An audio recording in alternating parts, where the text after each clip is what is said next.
저는 68세 한순애입니다.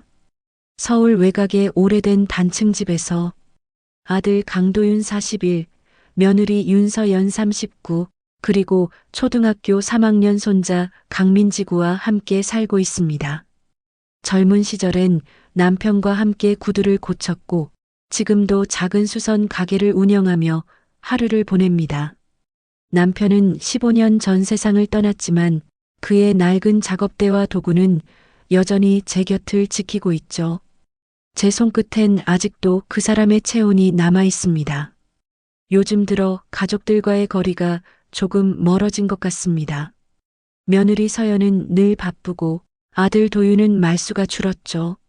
손자 민지는 스마트폰만 바라봅니다. 식탁에 앉아 있어도 대화보다 침묵이 많고 제가 무슨 말을 해도 그래요. 어머니 하고 흘려버리기 일쑤예요. 가끔은 이 집에서 제가 투명인간처럼 느껴집니다. 그래도 매일 새벽 저는 남편의 가방을 들고 집을 나섭니다. 그런 제 이야기를 시작하기 전에 잠시 부탁 하나만 드릴게요. 지금 바로 구독과 좋아요를 눌러주시면 앞으로도 이런 진솔한 인생 이야기를 계속 무료로 보실 수 있습니다. 구독과 좋아요는 완전히 무료고 혹시 더 많은 사연을 보고 싶으시다면 댓글창 고정 댓글이나 영상 제목 아래의 더보기란에서 링크를 눌러주세요. 이 이야기는 실제 사연을 바탕으로 재구성한 이야기입니다. 그럼 제 이야기를 들려드릴게요. 아침 공기는 여전히 차갑지만 역전 근처 골목길을 걸으면 제 마음은 이상하게 따뜻해집니다. 손에 쥔 낡은 수선 가방은 가죽이 닳고 손잡이는 사가 있었지만 그 안엔 제 인생의 절반이 들어 있습니다. 남편이 마지막으로 고쳤던 구두, 손님이 남기고 간 영수증, 그리고 제가 살면서 모아둔 작은 봉투들까지요. 이 가방이야말로 제 하루의 시작이고 제 지난 세월의 기록입니다. 그날은 유난히 쌀쌀했어요. 가게 문을 막 열려던 찰나 전화벨이 울렸습니다. 어머니, 오늘 저녁엔 민지 친구네 가족이 와요. 집에선 굳이 일 얘기 안 하셨으면 좋겠어요. 서연의 목소리는 매끄럽고 차분했지만 그 안엔 분명 제발 조용히 계세요라는 뜻이 담겨 있었죠. 저는 아무 말도 하지 않았습니다. 그저 가방을 다시 들고 조용히 역전 쪽으로 향했어요. 그날 저녁 서연은 제 가방을 우연히 열어보았습니다. 어머니, 이게 뭐예요? 두툼한 봉투 몇 개와 낡은 장부 한 권이 가방 안에서 나왔습니다. 서연의 눈빛이 급격히 차가워졌죠. 이 돈 어디서 나온 거예요? 저는 잠시 말이 막혔습니다. 그건 돈이 아니라 누군가의 고마움이 남은 흔적이었으니까요. 그날 밤 저는 다시 가방을 무릎 위에 올려두고 오래 바라봤습니다. 남편이 떠나던 날 제게 남긴 말이 떠올랐습니다. 사람이 다시 걷게 되면 그게 내일의 끝이야. 그 말의 뜻을 이제야 조금 알 것 같았어요. 누군가의 발을 고치는 일, 그건 단순한 수선이 아니라 삶을 다시 걷게 만드는 일이었죠. 그리고 저는 다짐했습니다. 이 가방 안의 이야기를 이제 세상에 꺼내야겠다고. 그날 이후 며느리 서연의 시선이 달라졌습니다. 예전엔 최소한의 예의라도 있었는데 이젠 눈을 마주치지 않으려 애쓰더군요. 아침 식탁에서 김치 좀 더 줄까? 물어보면 괜찮아요. 저희는 된장찌개 먹어요. 짧고 단단한 목소리. 그 속엔 끼어들지 말라는 말이 숨어 있었죠. 그날 밤 도윤이 퇴근에 들어왔습니다. 서연은 주방에서 작은 목소리로 말했죠. 당신 어머니 뭔가 이상해. 그 가방 안에 현금이 있었어. 요즘 뉴스에 그런 거 많잖아. 보험금 돌려받는 사기나 불법 후원금 같은 거. 저는 그 말을 복도 끝에서 듣고 말았습니다. 숨이 잠시 멎는 느낌이었어요. 내가 그런 사람으로 보였을까요? 다음 날 아침 서연은 저를 보며 묘한 미소를 지었습니다. 어머니, 오늘은 가게 가세요? 응, 평소처럼. 그럼 조심히 다녀오세요.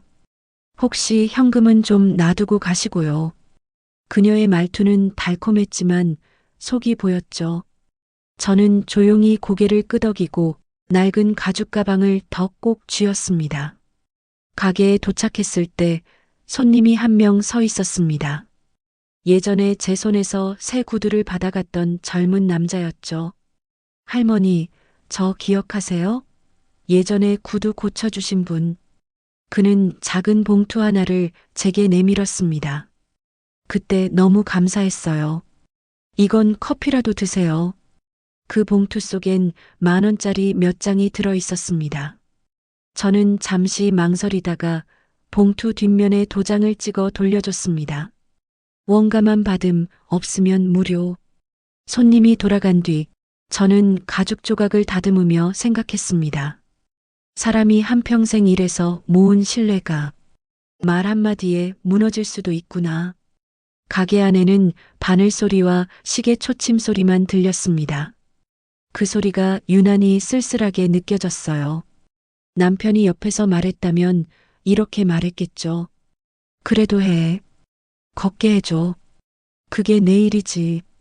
퇴근길에 시장을 지나는데 서연의 친구들이 제 얘기를 하고 있었습니다. 요즘 시어머니가 이상하다던데? 돈을 숨긴다나 봐. 그 말이 귓가에 그대로 꽂혔습니다.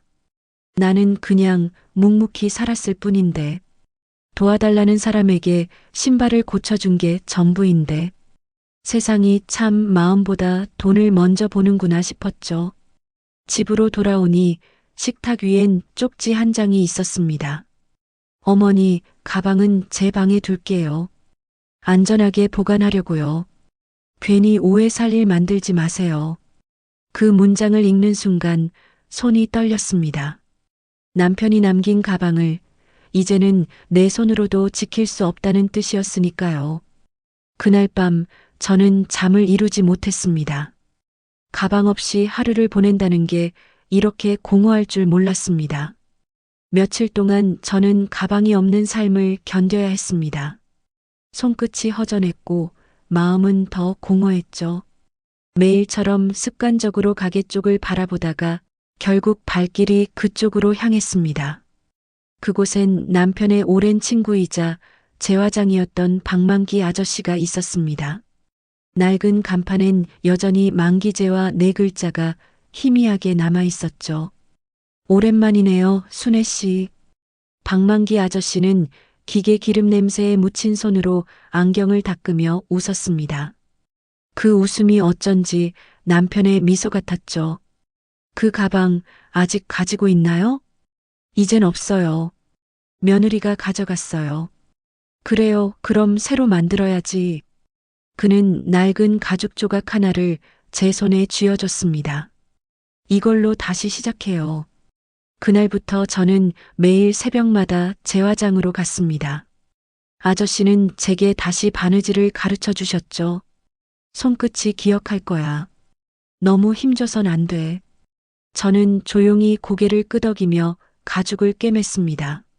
실이 바늘기를 통과할 때마다 내 안에서 무언가 조금씩 이어지는 기분이 들었어요. 끊어진 신뢰, 잃어버린 자존심, 그리고 남편과의 약속까지요. 순애 씨, 구두는 고치는 게 아니라 걷게 하는 거예요. 방망기 아저씨의 그 말은 남편이 생전에 자주 하던 말과 똑같았습니다. 순간 눈물이 핑 돌았습니다. 그가 마치 남편의 목소리를 대신 전해주는 것 같았거든요. 걷게 해줘. 발 아픈 사람들. 그 말이 제 마음에 다시 불을 붙였어요. 며칠 후 저는 아저씨 몰래 밤까지 남아 가죽을 재단하고 새 구두 하나를 완성했습니다. 작지만 정성스러운 아이 발에 맞을 것 같은 신발이었죠. 그 신발 밑창 안쪽에는 제가 직접 새긴 글자가 있었습니다. HSA 한선 A. 그리고 그 아래 조용히 남편의 이름을 새겼습니다. 새벽이 밝자 저는 완성된 구두를 들고 역전으로 갔습니다. 벤치에 앉아 신발을 닦는데 지나가던 한 노숙인 아저씨가 제 앞에 멈춰 섰습니다. 이거 고쳐주실 수 있을까요? 그의 신발은 거의 찢어져 있었습니다. 저는 말없이 고개를 끄덕이고 밤새 만든 새 구두를 그의 발에 신겨드렸습니다. 그가 말했죠. 이제 덜 아프네요. 그 순간 저는 알았습니다. 이건 단순히 구두를 고치는 일이 아니라 사람의 하루를 다시 걷게 하는 일이라는 걸요. 남편의 약속, 스승의 가르침, 그리고 제 손끝의 온기가 하나로 이어지는 느낌이었습니다. 저는 오래된 작업대 위에 작은 종이를 붙였습니다. 원가만 받음, 없으면 무료. 그게 제 두 번째 인생의 시작이었습니다. 며칠째 서연은 저와 말을 섞지 않았습니다. 식탁 위엔 늘 두 그릇만 차려져 있었죠. 도윤과 민지의 자리, 그리고 저의 밥그릇은 싱크대 한켠에 덩그러니 놓여 있었습니다. 어머니는 나중에 드세요. 그녀의 말은 다정했지만 그 속은 차가웠습니다. 식탁 옆 벽식의 초침 소리만 유난히 또렷하게 들렸습니다. 그날 저녁 뉴스에서 불법 기부금 사건 보도가 나왔습니다. 서연은 TV를 보며 말했죠.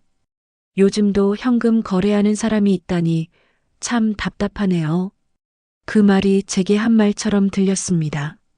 손에 들고 있던 숟가락이 미묘하게 흔들렸죠. 나는 단지 고마움을 받은 것뿐인데 이 세상은 돈으로 받지 않은 마음조차 의심하는구나 싶었습니다. 다음 날 역전 수선소 앞에서 낯선 젊은 여자가 말을 걸었습니다. 혹시 한순애 씨 맞으세요? 여기 도움받은 분들이 SNS에 글을 올리던데요. 현금 기부받는 수선 할머니라던데 그거 진짜예요? 그녀는 휴대폰 카메라를 들이댔습니다. 저는 얼어붙은 채 아무 대답도 못했습니다. 사진기 셔터 소리가 너무 차갑게 느껴졌어요. 저녁이 되어 집으로 돌아오니 서연이 현관 앞에서 기다리고 있었습니다. 손에는 인쇄된 종이 몇 장이 들려 있었죠. 어머니, 이게 다 뭐예요? 그건 인터넷에 올라온 기사 캡처였습니다. 기부금을 현금으로 관리하는 수선 할머니 출처 불명. 서연은 차갑게 말했습니다. 이런 일 민지가 알면 안 되잖아요. 도윤은 뒤늦게 들어와 상황을 살폈습니다. 서연아, 그만해. 엄마는 그런 분 아니야. 그럼 증거를 대봐요. 가방에 있던 돈, 그거 어디서 났는데요? 그 말에 도윤은 아무 말도 하지 못했습니다. 그의 시선이 잠시 내 눈을 스쳤지만 그 안엔 믿음도 편도 없었죠. 그날 밤 내 집은 세 사람의 벽으로 나뉘었습니다. 잠을 이루지 못해 새벽녘 가게로 나갔습니다. 방망기 아저씨는 이미 불을 켜고 있더군요. 순애 씨, 또 밤샘이야? 그냥 손이 쉬질 않네요. 그는 제게 따뜻한 커피를 건네며 말했습니다. 사람들은 눈으로 보이는 것만 믿죠. 근데 진짜 중요한 건 손이 아니에요. 마음이지.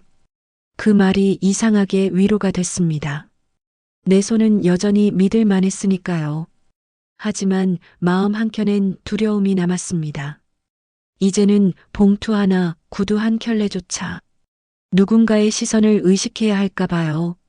남편의 유언처럼 사람이 다시 걷게 되면 끝이라 했지만 요즘 세상은 사람이 걷는 이유조차 의심받는 세상이 되어버린 것 같았습니다. 그래도 저는 손에서 바늘을 놓지 않았습니다.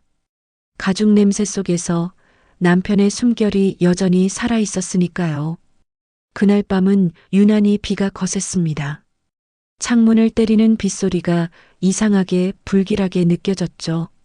식탁 위에는 제가 끓여둔 된장찌개가 식은 채 놓여 있었습니다. 도윤은 귀가가 늦었고 서연은 제 방문 앞을 서성이며 중얼거렸습니다. 이젠 정말 확인해야겠어요. 그녀의 손엔 제 가방이 들려 있었습니다. 어머니, 이 가방 안에 돈. 이제 설명 좀 해주시죠. 그녀의 목소리는 낮았지만 단호했습니다. 저는 천천히 고개를 들었어요. 설명이라니 그냥 내가 모은 거야. 무슨 근거로요? 장부, 증빙, 세금 신고라도 했어요? 그녀의 말은 날카로운 칼처럼 제 마음을 갈랐습니다. 도윤은 그 순간에도 침묵했습니다. 저는 낡은 장부를 꺼내 식탁 위에 올렸습니다. 여기다 있어.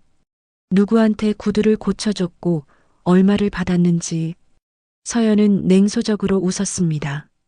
이걸 누가 믿어요? 요즘 세상에 이런 걸 손으로 쓰는 사람이 어딨어요. 그녀는 장부를 집어 던졌습니다. 낡은 종이가 흩날리며 바닥에 떨어졌죠. 그 소리가 내 가슴을 찢는 것보다 더 아팠습니다. 그때였습니다. 현관문이 열리며 방망기 아저씨가 들어왔습니다. 손에는 젖은 신발 한 켤레가 들려 있었죠. 이거 순애 씨가 고쳐줬던 신발이에요. 그는 서연에게 봉투 하나를 건넸습니다. 여기 기록된 날짜랑 내 영수증이 같아요. 이분은 사기꾼이 아니에요. 사람을 살린 사람이에요.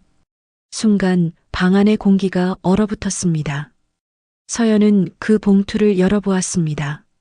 안에는 제 도장이 찍힌 종이가 들어 있었죠. 원가만 받음, 없으면 무료. 그제야 그녀의 표정이 미묘하게 흔들렸습니다. 이건 그냥 글씨잖아요. 그래, 글씨야. 하지만 그 글씨 하나로 누군가는 하루를 다시 걷게 됐어. 제 목소리는 떨리지 않았습니다. 마치 오래 준비해온 고백처럼 담담했죠. 비가 그치고 집안에는 잠시 정적이 흘렀습니다. 그때 현관문이 다시 열리더니 초등학생 민지의 엄마가 들어왔습니다. 손에는 아이의 신발을 들고 있었죠. 어제 고쳐주신 덕분에 우리 아이가 오늘 처음으로 걸었어요. 진짜 고맙습니다. 그녀는 제게 고개를 숙였습니다. 그 순간 서연의 눈이 크게 흔들렸습니다. 저는 그냥 제 일을 했을 뿐이에요. 나는 조용히 말했습니다. 돈은 남지 않아도 마음은 남잖아요. 서연은 아무 말 없이 고개를 숙였고 도윤은 조용히 제 옆으로 다가와 제 손을 잡았습니다. 그 손이 참 따뜻했어요. 하지만 저는 알았습니다.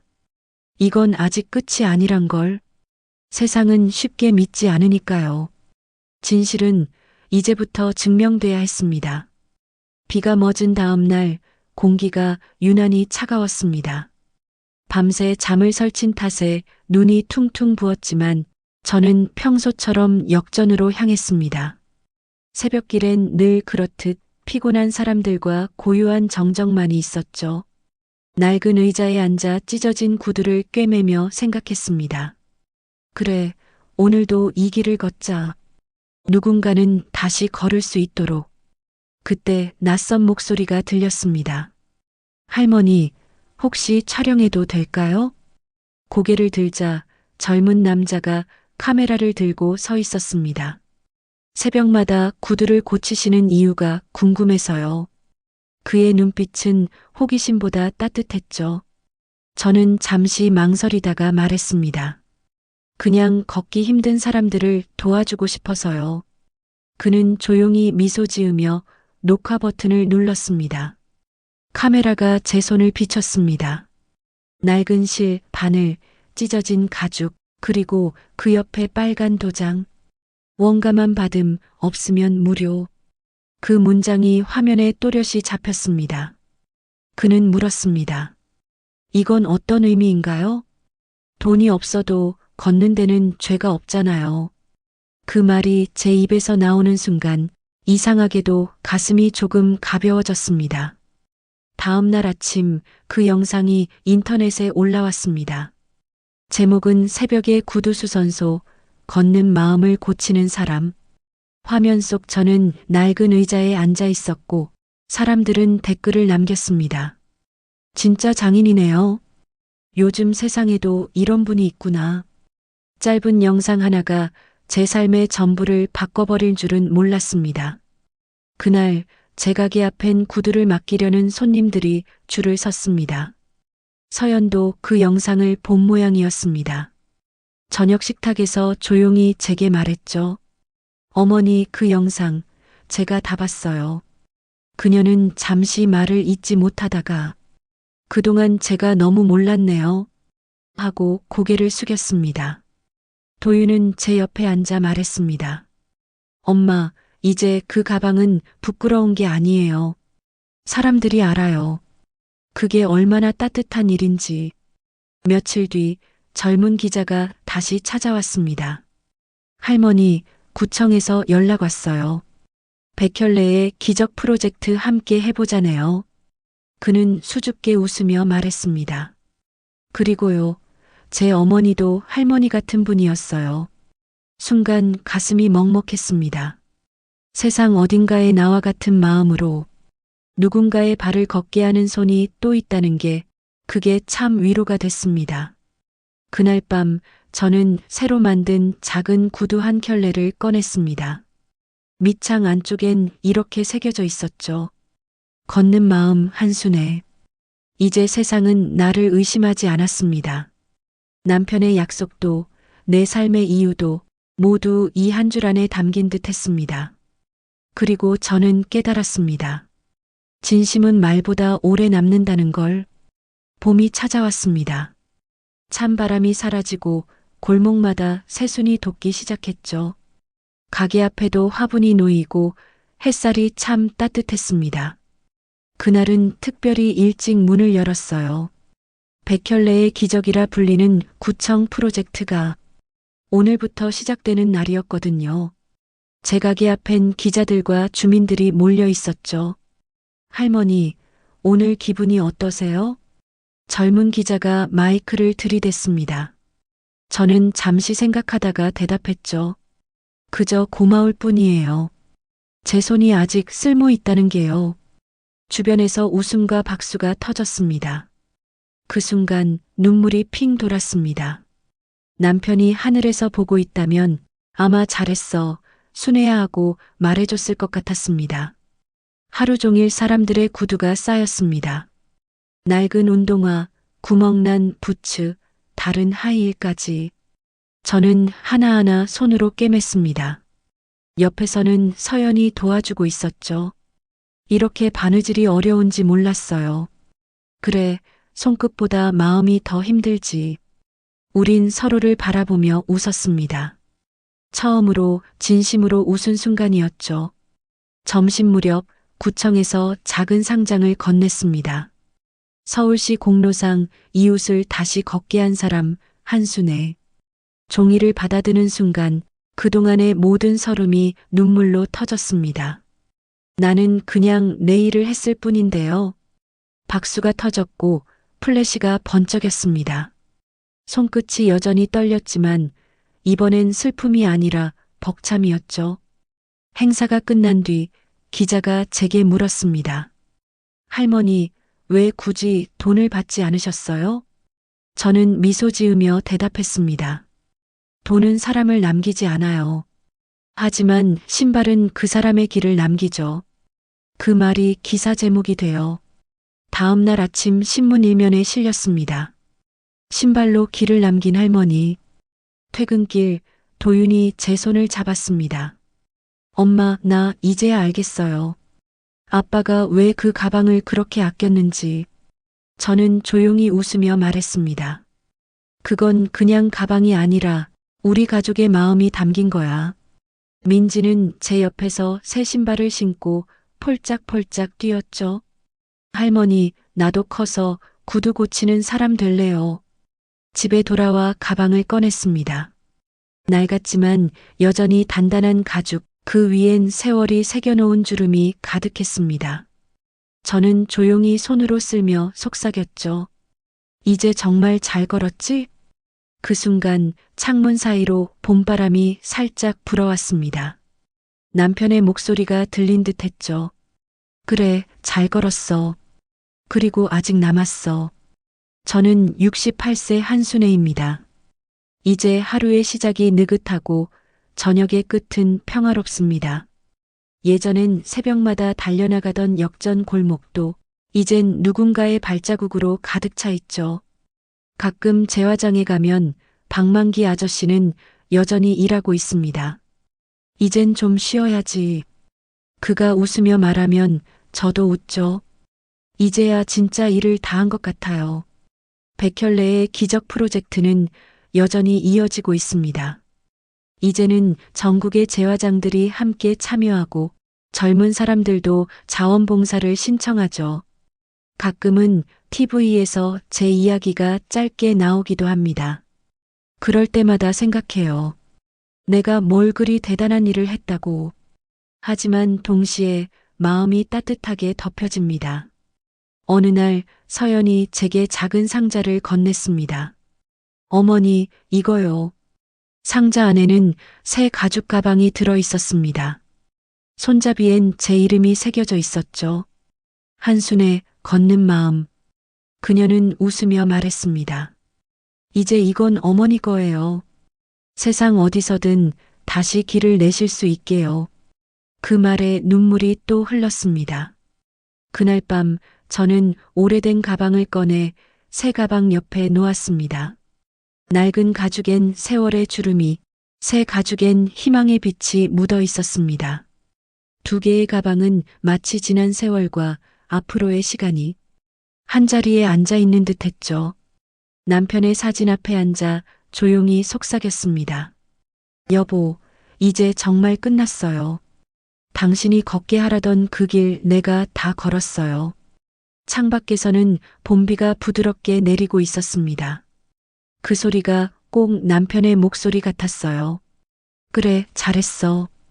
이제 쉬어. 저는 창문을 살짝 열어 빗소리를 들었습니다. 이젠 그 어떤 오해도 두려움도 제게 상처를 내지 못할 겁니다.